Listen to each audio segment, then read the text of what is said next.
Hey, Peter. Hey. I know you love vocalists like Sarah Vaughan. Yes. Diane Reeves. Woo. Cecile. Samara. Absolutely. What do you know about these guys? And now, for the Scat style. I love these of guys. Rex, the Bone Daddy Ronson, and Teddy 12 Tones Loose. Teddy 12 tones. Teddy 12 tones. This is killing. Was this nominated for a Grammy ever? Like 14 years ago, maybe. Oh my God. Oh, Peter, you transcribed this.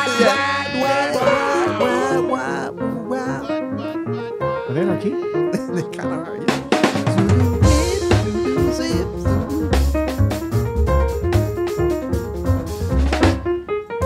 I'm Adam Annis. And I'm Peter Martin. And you're listening to the You'll Hear It podcast. Jazz Explained. Jazz Vocal Edition, brought to you by Open Studio Jazz. Go to openstudioJazz.com for...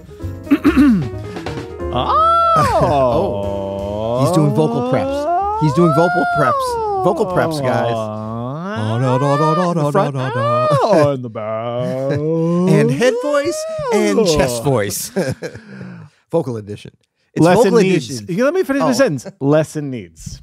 It's not vocal warm-up edition. It's vocal jazz edition. Thank right? God, because a vocal warm-up edition, no one wants to hear Key that. and Peele are killing singers, killing entertainers. They are swinging on. I mean, it's a very funny. We'll link to this video. I'm sure a lot of you have seen it, but it's one of the wittiest and well-executed jazz parodies. Is it a jazz parody? Yeah, they've got some great jazz But parodies. it kind of sounds. I mean, like I love the bass. It's just like on auto vamp kind of, turn around for like 10 minutes as they just. It's very funny. You know what's funny? I find a lot of little profane. A lot of comedians to be naturally musical. Yes. And a lot of musicians are naturally funny. Exactly. It's a very there's a very close relationship there somehow. Also, Peter, I just want to point out for our YouTube video watchers, look at my mug today. You'll hear it. There was a line of Blueprint, so I had to drink the coffee that Caleb made, which is delicious, Caleb, by the way. You made that sound a little funky. I know, there. look at that. And it's got our theme. Oh, for our audio listeners, it's a coffee mug that has our theme music printed on it. We used to sell these, I think. Did we sell them? We might have to bring that back as they limited. Not many. We didn't sell many. We could, but then we have these bespoke items here. So yeah, and I was just gonna say, openstudiojazz.com. It might have got lost in your vocal warm up, but tell us just real quick what's happening at Open Studio Pro. I'm always intrigued, and I know folks are interested, and we're gonna be opening up for enrollment soon. I think. I believe we are going to be opening up for enrollment soon, which we haven't done this year. No, this would be the first time this year. So we're very excited because we're always tweaking things. We're always adding classes. We're adding in the coming weeks a new instructor, the amazing Kaylee O'Doherty. Oh, nice. Young pianist in New York City, is going to be joining us here at Open Studio Pro to teach a class. We're staffing up, as they say. We're staffing up, all about rhythm and comping. We're adding a new class by John O'Leary. We're doing all kinds of new things over at Open Studio Pro, and it's just an amazing community. We're also, and Caleb and I are going to be working on this, I think this week, we're going to be working on gamifying Open Studio Pro a little bit, maybe adding some new badge levels to it. You know what? Game on, sir. Yeah, just to keep everybody a little bit driven. So it's a lot of, it's almost entirely a live experience. And like I like to say, we put the live in class over at Open Studio. That doesn't make sense. Okay. Anyway, think about it. Well, today, Peter, we are talking about... Go to openstudiojazz.com/pro, by the way, if you're interested, and sign up for the waitlist. Absolutely. Yeah. Today, we're talking about the state of jazz vocals in 2024. Is this a State of the Union address? Well, kind of. It's more about the Grammys. The Grammys were this past weekend for us. Actually, full disclosure, I didn't see them. You didn't watch the Grammys? Did you watch them?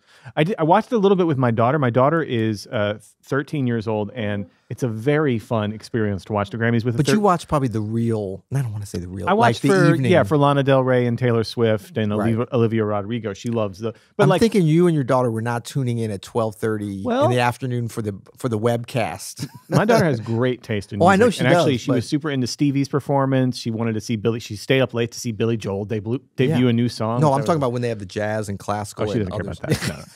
No. But I tell you, it's hard to find that stuff. What was interesting is watching it with a 13-year-old because this is their music. Like this is their pop music, the music that will be with them for the rest of their life. Yeah. And so it's like their REO Speedwagon or Supertramp. Is that who it was for you? A little bit, okay. And Michael Jackson and Stevie Wonder. Totally. And Journey. Yeah, absolutely. For me, it was like Nirvana and all that stuff that was big then, and Dr. Dre and Snoop Dogg. But this is for her. This is that.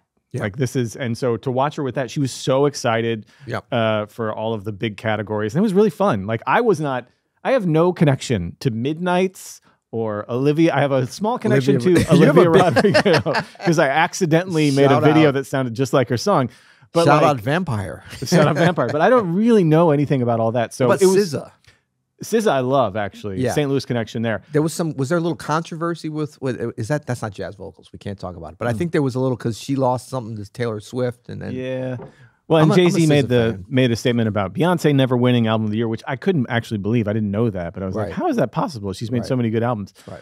But like I said, I don't really follow pop music that closely, so I didn't really know most of this stuff. But watching it with Nico, with my daughter, was like watching it it's like going to a sports game with someone who's a big fan of the team, and like you can vicariously sort of root for and learn a lot probably as it goes. It was great, man. Yeah. It was great. Well, so we're talking about jazz vocals, so we're going to kind of focus in on that category, and we have some of this stuff pulled up.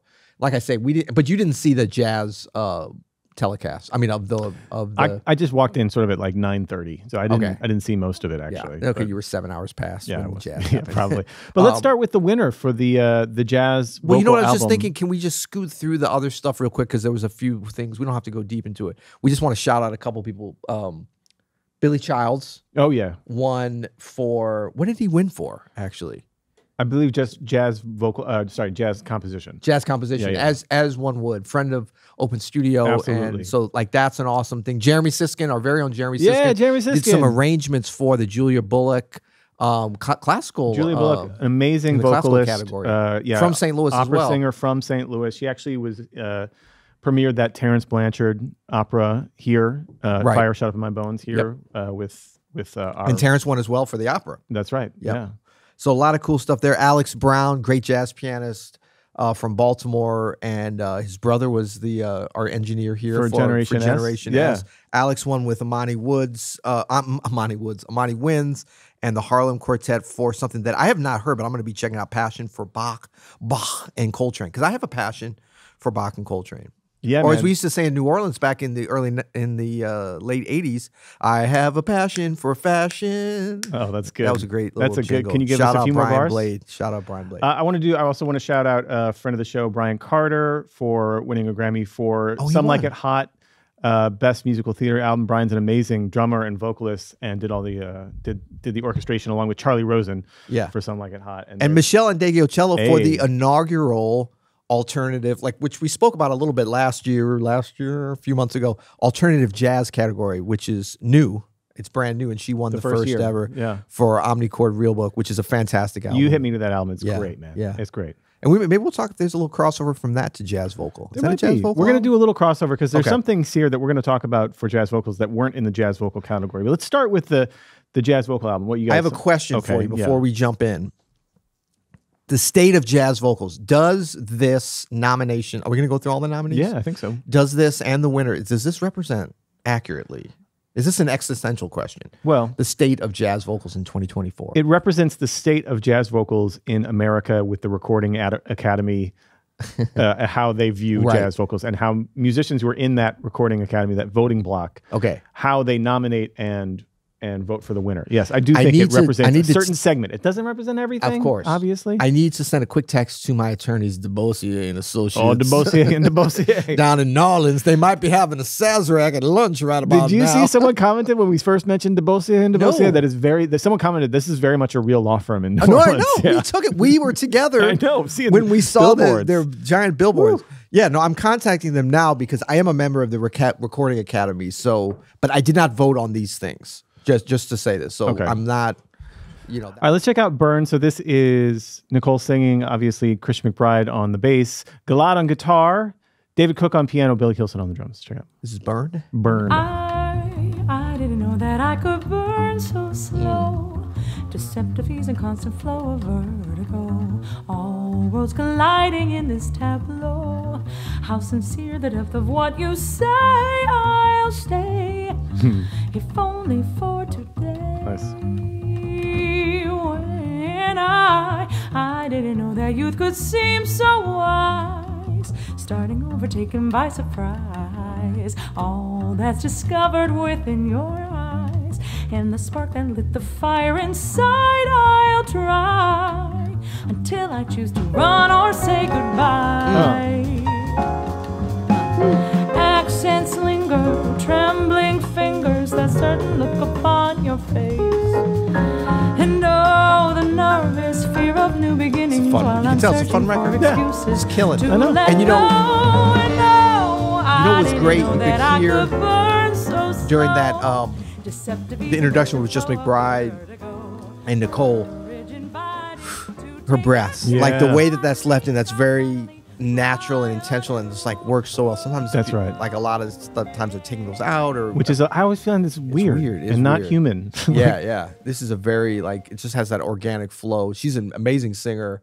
Really excited to see where she goes. Yeah, what a And voice. A little bit and of vibe. a surprise just looking at the rest of the vocal jazz nominees. Well, I'm going to be honest here, man. I'm surprised she pulled There this off. should have been like everyone could have won this. Everybody's amazing in this. That Cecile Solvant record is. We're going to listen to a little incredible. bit. I think she won for an earlier one. Sometimes does that work against you? Like if you just won. She's won a couple times, I believe. But let's listen And to how does Cecile. Samara Joy not? Oh, she's on the best. She Jazz didn't have an Performance. album out. This is Okay. a single. But But she let's won listen something. to. Yeah, Sorry. we're Am I getting muddling the there. We're waters? getting there, man.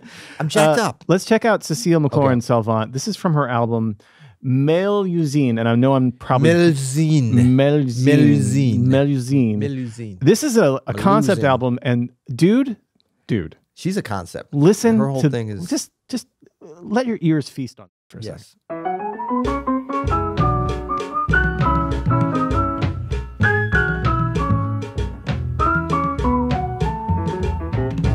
Un soir je faisais une pleine eau pour tout maillot, j'avais la peau, nul ne pouvait me voir que le ciel noir. La lune soudain vint s'exhiber, j'allais lui dire ta bouche bébé quand j'entendis près de moi un cri d'émoi. Il y avait un homme sur un rocher pas assez haut. You know? L'homme a fait ah et moi dans l'eau. I don't know what she's saying, Moi, j'ai but I'm fait in. oh. You don't speak French, my friend? I'm in fully. Yeah. Il m'a vu nue, toute nue, sans cache-truc-muche, soutien machin. J'en ai rougi jusqu'au bassin. Il m'a vu nue, toute nue. Je me suis pas So important on piano, of course. voilé la face de mes deux mains, mais je crois bien que par ce geste irréfléchi, j'ai négligé de voiler quelques petits chichis. Il m'a vu nue, toute nue, plus que nue. Cecile McLaurin Salvant. I mean, it's just like year after year, man. There's some great music that she's always putting out, Right. always at an incredibly high level, artistically, vocally. It's just the vibe is getting better and better. I remember saying years ago when we first were checking her out here on this podcast, I can't wait to see what happens with her as she develops. And it's like she's not disappointed. Man, her voice. I know. And I love the way that this album is recorded. I know. Like the placement of it. It's definitely got like kind of a throwback to not It's close mic'd. There's no and the like balance big is super reverb. separated. The piano's super playful. The piano is not Shout close out mic'd. Sullivan, Fortner, Always. and Aaron Deal's on here as well. I'm just looking. Kyle Poole, Obed Calvert, fantastic lineup. Weedy Brahma, St. Louis, East St. Louis' Nice. own percussion on there. It's just a great record. I remember listening to this kind of from beginning to end. Like it's such a, there's French, and I don't know which is, but I know she goes into some of that Haitian Creole with some of the vocals and stuff. It's a beautiful. We've talked about Weedy before, the percussionist on this album. Weedy's the man. And he is slowly turned in, not even slowly, he's quickly turned into one of the most influential percussionists in the world. Yeah, he's incredible. Let's check out now Open Studio artist Fred Hersch with Esperanza Spalding. Yes, This is But Not never For heard Me. of This them. is from their live album Alive at the Village What a Vanguard. great title.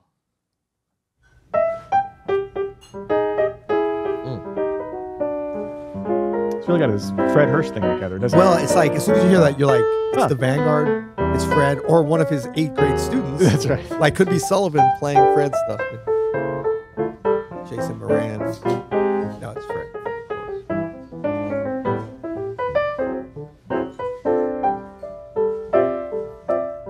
Of course.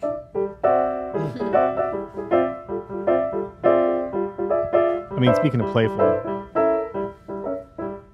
They're writing songs of love, but not for me. Unlucky stars Where's above, the one? We don't know. but not We don't for care. me. there it With is. love to lead the way, there are more clouds of gray than any Russian play could guarantee. I was a fool to fall and get that way. Yeah, yeah. Hi ho, alas, and also lack a day. Somehow I can't dismiss This album the is worth memory a of complete this listen. key. Yeah. It is I guess masterful. it's not They just nailed that. If you like duo albums, for me. And this is the way it sounds in the Vanguard. it's exactly right. You know, like, Feels like you're sitting yes. about 5 rows back. Oh me, oh my.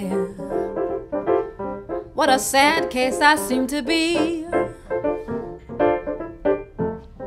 It's my fault, letting love to lead the way. I should know that there'll be skies of gray. I can't say I've seen too many, but they say that Russian plays do boast of many gray skies, alright. And then some words I don't really understand, because it's like old English, hi ho, alas, and lack a day. Yeah. That's how I feel, confused about the whole situation. Esperanza, too, is one of those artists, You'd think a little like just sitting Cecile long in enough that, would merely buy off and by Fred, chance. in that they're consistently Find putting out and such good music year after year. Yes. Like, it seems like Esperanza always doing something interesting and changing it up. And, Yeah. you know, like, remember that big project she did live, like, I think it was right around the pandemic, just before Yes. that, where she did like these huge day-long live streams. Yeah. And she was Recording in the studio. Recording in the studio, and then to turn around and do a duo album with Fred Hersch at the Vanguard and Yeah. have it be this like spontaneous and beautiful and natural. It's just like It's so consistently- interesting to hear her away from the bass, just singing. I played with her a couple times where she was singing and playing the bass, and I Yeah. think one time where she was just singing, and like it's not a one's better, it's just different. Yeah. And it kind of speaks to her multifaceted talents and just the breadth, her attention and understanding, especially on a song like this, like a standard Great American Song, but like her nuanced understanding of lyricism and like delivering the lyrics is so well done, and also just so well positioned with Fred Hersch, because he's such a lyrical. I mean, is there a more lyrical pianist out here?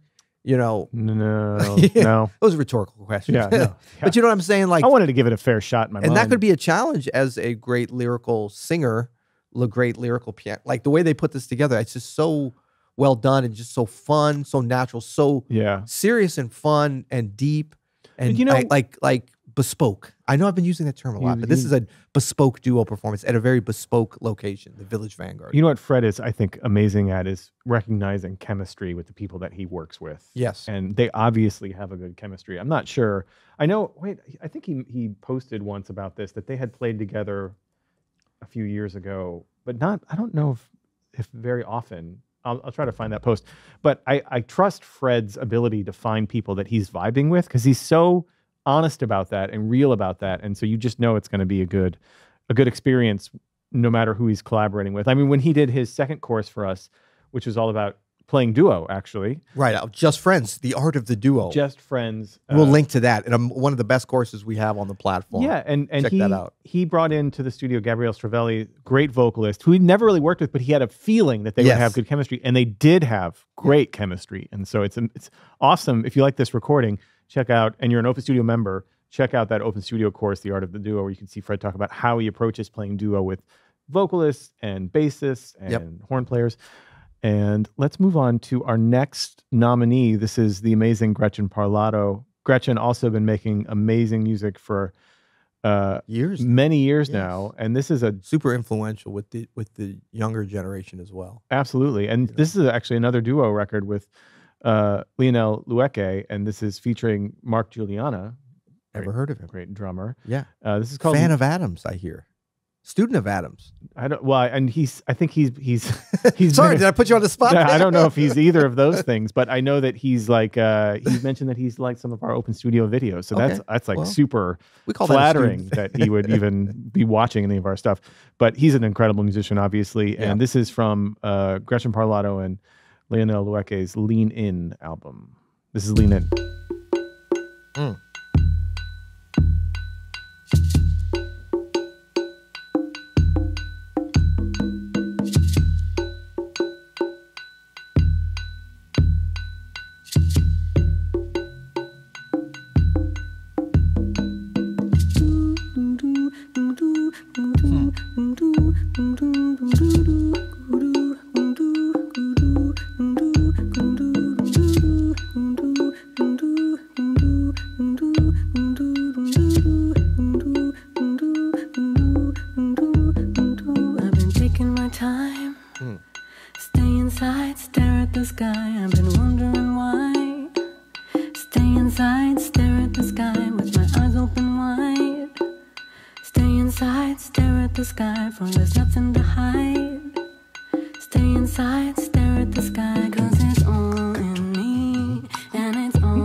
About this album is both Gretchen and Lionel known for their sort of vocalizations, not just with lyrics, but as instruments, adding to the arrangement. Yeah. And so you get a lot of that in this record.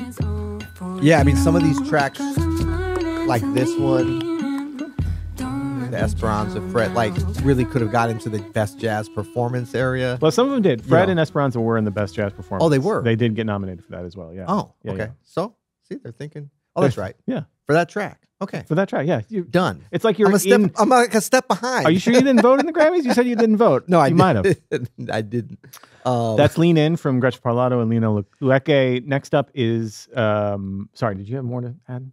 No, I was just making note, though, that Samara Joy and John Batiste are both on the best jazz performance list. Of course, great jazz vocalists could have very much, I mean, I know that there's like this demarcation between best vocal jazz album versus a performance. Yeah, we have a couple of those that are coming down here. Samara Joy won best jazz performance, right? Even though she didn't have an album out, she had a single, Tight, which we're going to get to. But Peter, we have one more nominee I want to get to really quickly. Patty Austin, I Fall in Love Too Easily. Why are you rushing? It Never Entered My Mind medley. This is from an album called For Ella 2 with Gordon Goodwin's Big Fat with a PH band. Fat Pahat band. Caleb, you might cut that out. No, leave it.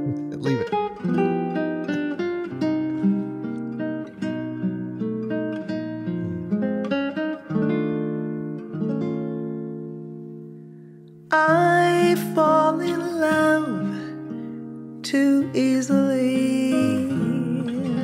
I fall in love too fast. I fall in love too terribly hard for love to ever last. Patty, I never forget, but I know. Always a reminder. The legend right there. She's a legend. Legend right there. Yeah, what it's incredible.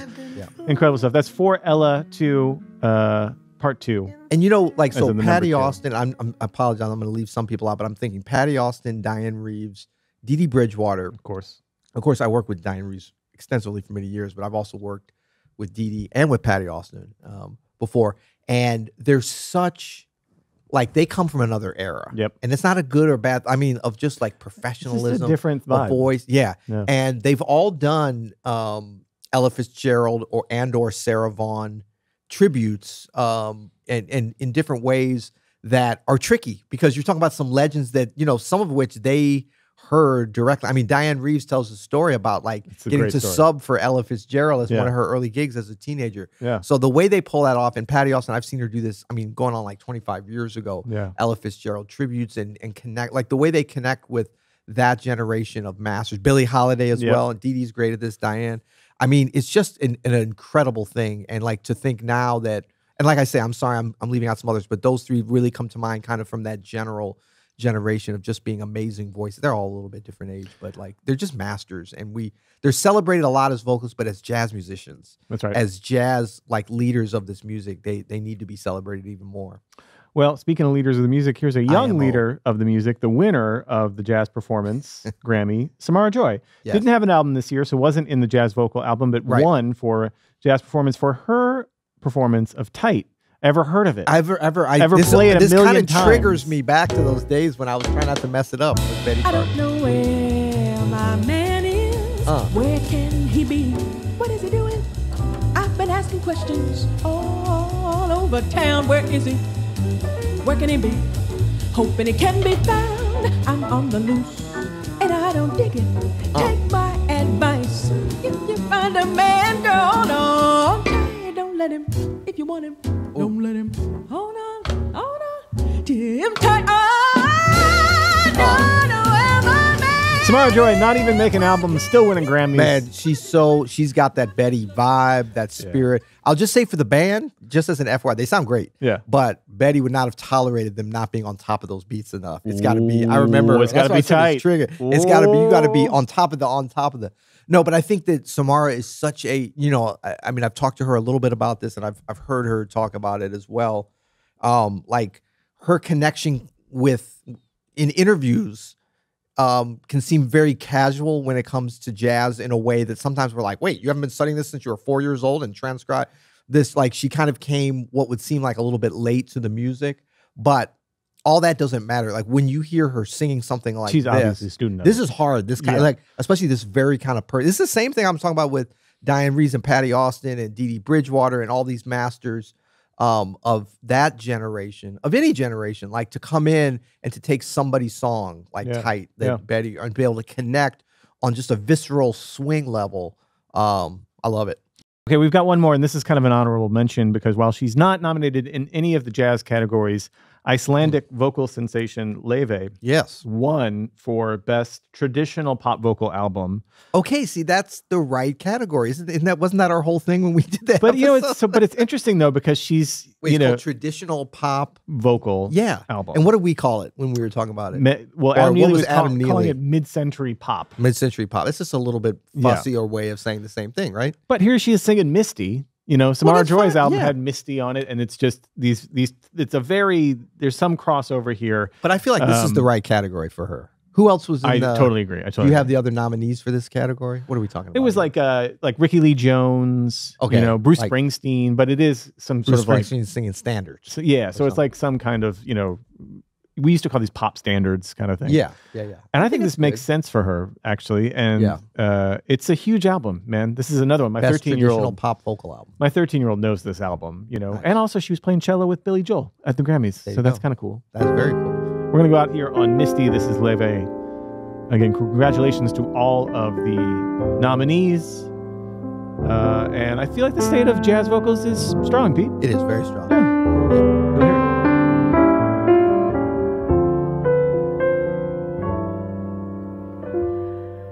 Look at me. I'm as hopeless as a kitten up a tree, and I feel like I'm clinging to a cloud. I can't understand. I get misty just